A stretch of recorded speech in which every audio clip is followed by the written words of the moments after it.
APPSC group 2 ప్రిలిమ్స్కు సిద్ధమవుతున్న అభ్యర్థులందరికీ స్వాగతం.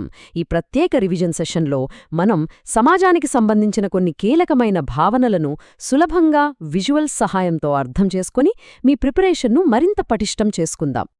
సరే, మనం ముందుగా ఒక ముఖ్యమైన తేడాతో మొదలుపెడదాం.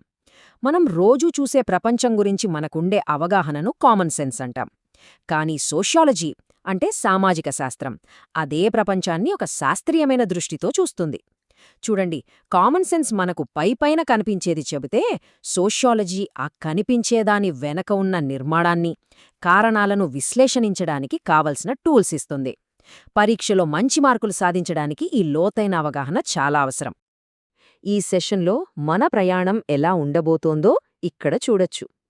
మనం వ్యక్తి దగ్గర మొదలుపెట్టి సమాజమనే పెద్ద నిర్మాణం ఎలా ఏర్పడుతుందో దశలవారీగా అర్థం చేసుకోబోతున్నాం.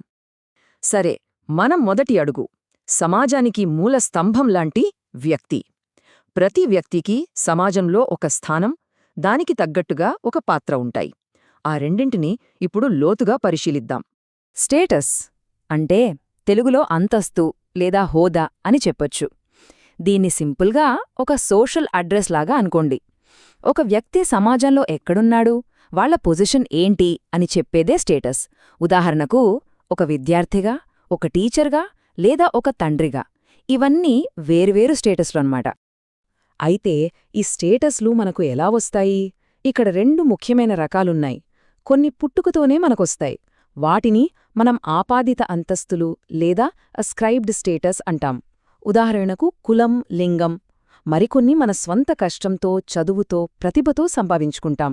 వాటిని సాధించిన అంతస్తులు లేదా అచీవ్డ్ స్టేటస్ అంటాం.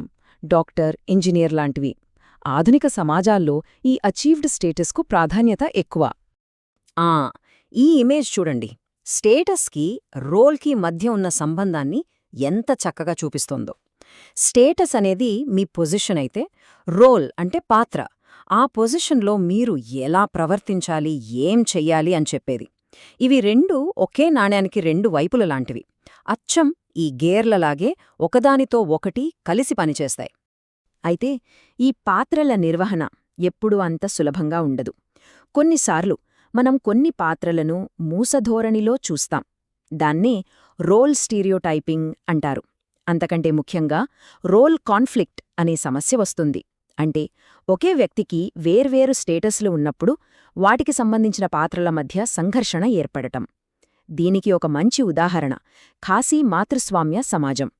అక్కడ పురుషులు తమ తల్లి కుటుంబం పట్ల, అదే సమయంలో భార్య కుటుంబం పట్ల ఉన్న బాధ్యతల మధ్య నలిగిపోతుంటారు. సరే, ఈ కాన్సెప్ట్ ఎంతవరకు అర్థమైందో మనల్ని మనం పరీక్షించుకుందాం. భారత సమాజానికి సంబంధించిన ఉదాహరణలతో ఆపాదిత మరియు సాధించిన అంతస్తుల మధ్య తేడాలను వివరించడానికి ప్రయత్నించండి. రైట్, ఇప్పుడిదాకా మనం వ్యక్తి గురించి చూసాం. ఇప్పుడు ఆ వ్యక్తులు కలిసి సమాజానికి బిల్డింగ్ బ్లాక్స్గా ఎలా మారతారో చూద్దాం. మన తర్వాత టాపిక్ సామాజిక సమూహాలు. ఈ డయాగ్రాము చాలా క్లియర్గా వివరిస్తోంది చూడండి.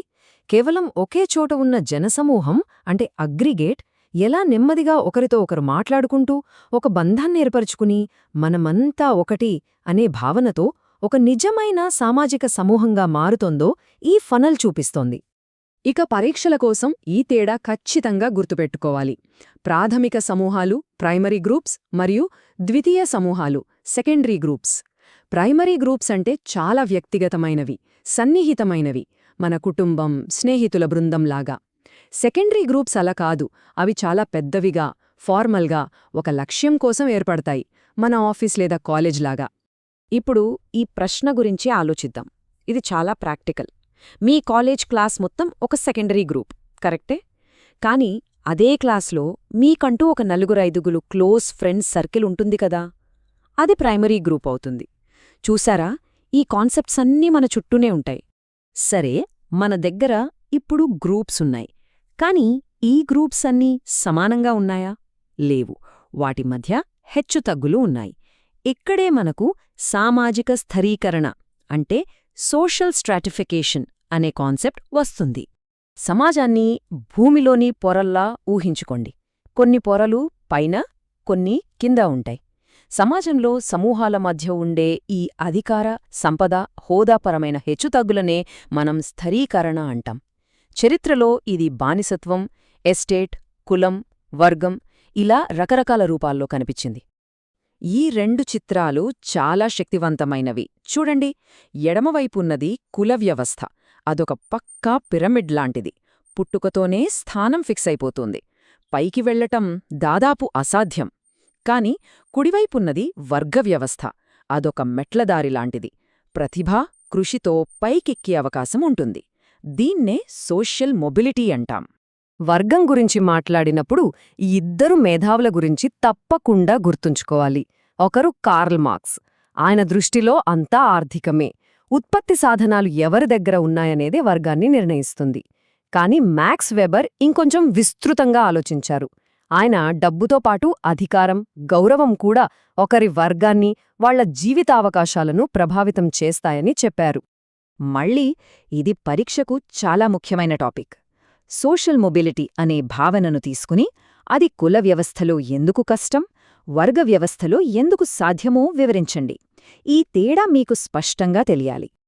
ఓకే, మన దగ్గర వ్యక్తులున్నారు, గ్రూప్స్ ఉన్నాయి, వాటి మధ్య హెచ్చుతగ్గులు కూడా ఉన్నాయి. మరి ఇంత పెద్ద సిస్టమ్ ఒక పద్ధతి ప్రకారం ఎలా నడుస్తుంది, ఎలా కంట్రోల్లో ఉంటుంది? దానికి సమాధానమే సామాజిక నియంత్రణ లేదా సోషల్ కంట్రోల్.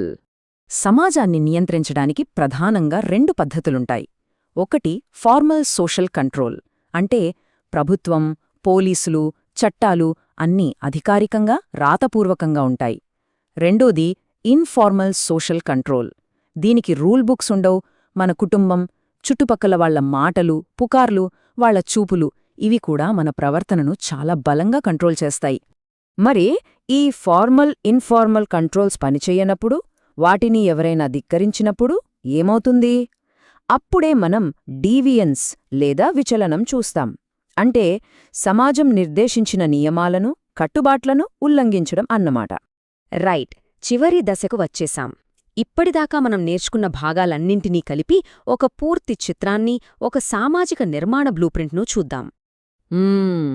ఈ ఒక్క డయాగ్రామ్ మొత్తం కథను చెప్తుంది. చూడండి, మధ్యలో వ్యక్తి ఉన్నాడు, తన స్టేటస్ మరియు రోల్తో. ఆ వ్యక్తులు కలిసి గ్రూప్స్గా ఏర్పడుతున్నారు. ఆ గ్రూప్స్ మధ్య స్ట్రాటిఫికేషన్ అంటే హెచ్చుతగ్గులున్నాయి. ఈ మొత్తం నిర్మాణాన్ని సోషల్ కంట్రోల్ అనే బయటి వలయం పట్టి ఉంచుతోంది.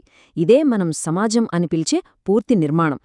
ఇది మీకోసం ప్రత్యేకంగా తయారుచేసిన హై ఈల్డ్ రివిజన్ షీట్. ఇందులో మనం చర్చించుకున్న అన్ని ముఖ్యమైన పదాలు, వాటి అర్థాలు ఉన్నాయి. ఎగ్జామ్కి ముందు త్వరగా రివైజ్ చేసుకోవడానికి చాలా ఉపయోగపడుతుంది. వెంటనే ఒక స్క్రీన్షాట్ తీసుకోండి.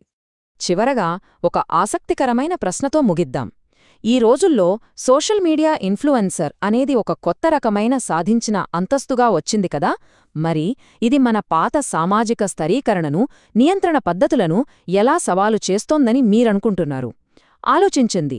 ఈరోజు మనం నేర్చుకున్న కాన్సెప్ట్స్ ఇలాంటి ఆధునిక మార్పులను అర్థం చేసుకోవడానికే ఉపయోగపడతాయి.